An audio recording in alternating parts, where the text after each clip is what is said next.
Tyler Dibling may be about to solve Everton's biggest problem. To understand exactly how he's going to do this, we need to take a look at a couple of things. Firstly, we need to look at the problem itself. We need to look at how Dibling fixes this. And then we need to look at Dibling as a player, how he fits into the team, specifically how he gels with Jack Grealish and Iliman Ndiaye. This was a big problem I noticed against Leeds, and it was actually driving me crazy. And it starts with the build-up of Everton against Leeds. As you can see here, Pickford has got the ball in this image. Next, it goes out as they build. Then, as Everton work up the pitch, it looks okay. It's looking pretty calm. But the problem being this ball to Jake O'Brien. This was the only ball Everton attempted when building out from the back. A very direct, over-the-top ball into O'Brien in the right-hand space. And the problem with this, without any real width, is that O'Brien being your biggest attacking threat causes problems for Everton because he's not going to beat anyone out wide. Leeds weren't concerned about him out wide. And then you have Alcaraz, who was also starting out wide, but then moving centrally, meaning that this space was pretty vacuous the entire game, meaning that Everton didn't actually have any threat in this zone the entire game. And when the ball did go inside, because it was so narrow, it just ended up being recycled and then they try the whole thing again. And that was very frustrating to watch because trying to play attacking balls to your centre-back playing right-back is never going to work out well because it's always just going to be a negative pass backwards and we're never actually going to progress up the pitch and target the wide areas. And the problem with this being with Alcaraz on the right wing moving inside is that the game all happened centrally, meaning that Leeds were just able to sit back,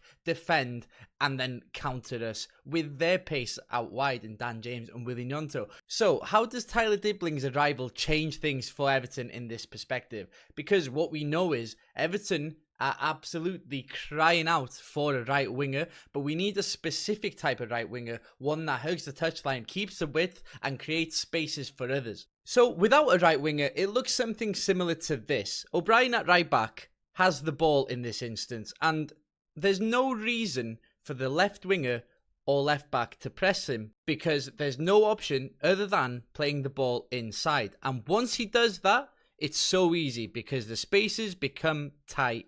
The ball gets pressed and the ball has to go backwards to then go back around.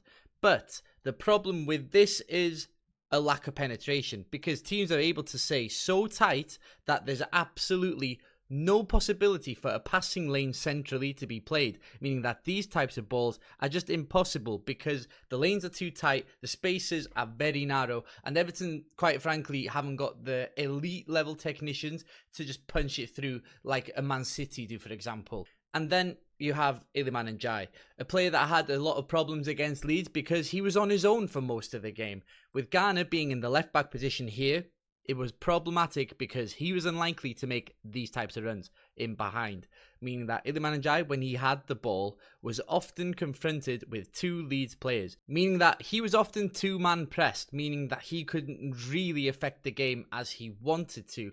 So, what does it look when you add in Tyler Dibling? So I've got the names up of the team here, and what you'll notice straight away is, and the question you're going to be asking is, where is Jack Grealish? Don't worry, I'm going to come to this.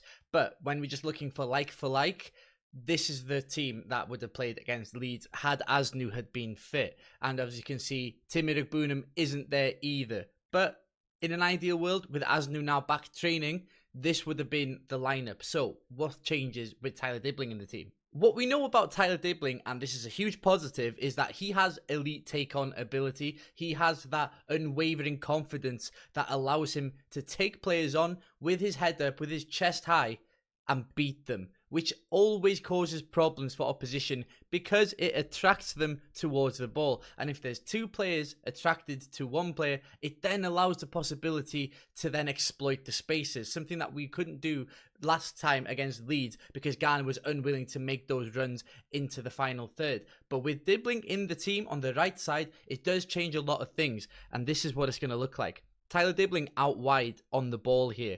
If he moves inside, he then instantly attracts two players towards him. And if you've got O'Brien making these runs like he did against Leeds, it can then be kind of effective because you're not relying on O'Brien to be the main creator in the final third. You just want his movement there to support, to drag players away, and to create even more spaces for the likes of Tyler Dibling to work into these half spaces and exploit opposition teams.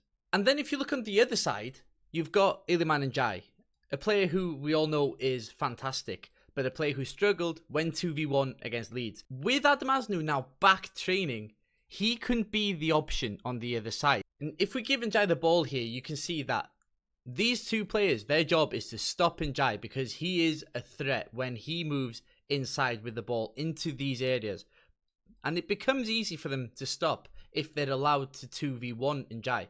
But with Asnou making these types of runs, you now see that Everton have got that front five, all in attacking areas, all taking up different zones, different channels, different lanes. And what that does is it allows Ndiaye to play these balls, which then attract the right back all the way out to this space. With the idea of this being that Asnou can then look to cross the ball into Beto, or he can reverse pass it back into Ndiaye, who then targets this space. And with Ndiaye on the ball in this position, he will be able to then look for a cutback to Beto or to Dibling at the back post, maybe even to O'Brien, because we saw him do this against Brentford. He came in at the back post, got on the end of a cross, and that's a good use out of him because he's massive. You can be that threat in the box, but you just can't ask him to be the creator. And with Dibling in the team, these things could change. But now we need to talk about one player in particular, Jack Grealish. So with this in mind, where is Jack Grealish going to play? How is it going to work with Dibling? How is it going to work with Ndiaye? What does it mean for Everton as a team? And does it solve our attacking issues? So if we bring in Grealish here, there's a problem because we've got 12 players on the pitch. You can't have 12 players on the pitch. So who has to drop out? And the question then becomes, what happens to Keenan Dewsbury-Hall? Because he started as a 10 against Leeds. He didn't really have much influence because the ball was either going over his head or we simply just didn't have the ball in Leeds' half for most of the game. Second half, yes, a little bit, but it was very difficult for Dewsbury-Hall at times, despite having one or two flashes of quality that we certainly need if we're going to do anything good this season.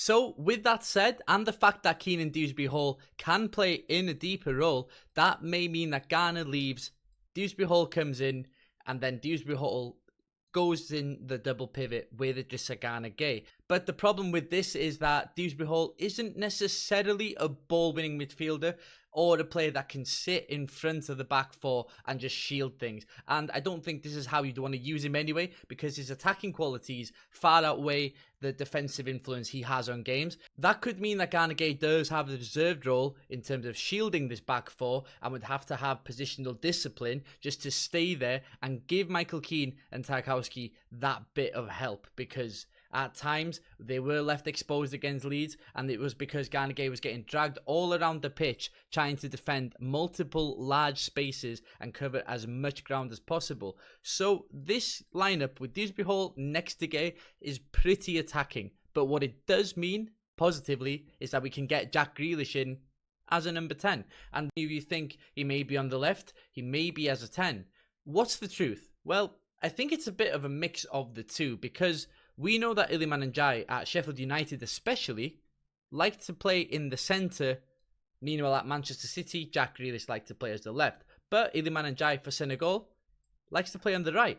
So what happens to Dibling? Well, Southampton Dibling showed that he can play in these positions, and he did it quite well, often getting his header, playing through balls into the likes of Armstrong for Southampton, and he got a lot of success in doing it. So where are these three players going to actually end up playing for Everton? And I think it's quite an exciting outcome, really, because as we've just outlined there, they're all quite interchangeable, meaning that Ndiaye can sometimes play as a shadow striker off of Beto or Barry.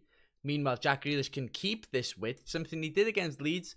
He was started straight away when he came on. He went as wide as he could, so he could receive the ball with time and space to make a decision. Sometimes he passed it backwards, which is fine. Sometimes he looked to carry it into these areas, get his head up, and then possibly work it into the box. He didn't have much joy against Leeds, but there was not much movement around him to facilitate these types of passes. And when he did come on, there were some bright moments, but again, he was being asked to do too much on his own, just like Njai had been doing just before that. However, with Grealish, Njai and Dibling all on the pitch at the same time, you have three technicians there that are all comfortable in tight spaces, all want the ball, and all have creative influence over a football game. And the best thing about it is that with three of them, it's impossible to stop all three of them.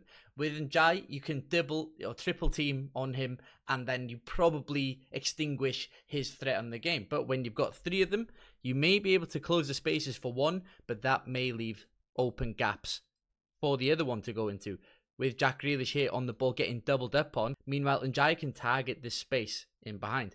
And with Grealish on the pitch, as well as Tyler Dibling, you have these inverted wingers that can move inside and target these spaces, meaning that defenders get isolated, space gets created. And if I'm honest with you, I didn't think I'd actually get to make this video with the rollercoaster ride that has been Tyler Dibling's transfer from Southampton to Everton. And the fee itself, a £42 million fee that's been rumoured with add-ons included, and a 20% sell-on, it is a steep price to pay. However, it's worth it if you need it. And Southampton, he's clearly worth that to Southampton, and he's proven his value in the Premier League for Southampton with some of the performances that he's put in. And being 19 years old, he is an appreciating asset that will only go up in value, barring something ridiculous happens. So Tyler Dibling coming in does address that big right-hand side problem for Everton. However, the problem is there are other problems on the pitch. And the problem with Everton is that Tyler Dibling is something that we needed, absolutely. We needed that right wing presence. We needed someone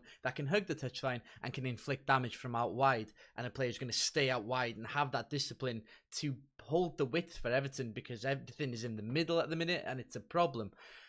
But we need a few more signings. We need a right back. We need a defensive midfielder. We may even need a left back. I don't know how much truth was in the Ake rumours, but if they are looking at those types of profiles, it does signify that Jared Branthwaite's injury may be a longer term thing than we actually expect, or it may be a sign that Asnu isn't quite ready and Mikalenko's injury is longer than we expect. But one thing is for certain, I will be making videos on every new signing, and I'll be making videos after every game, analysing the good things and probably the bad things.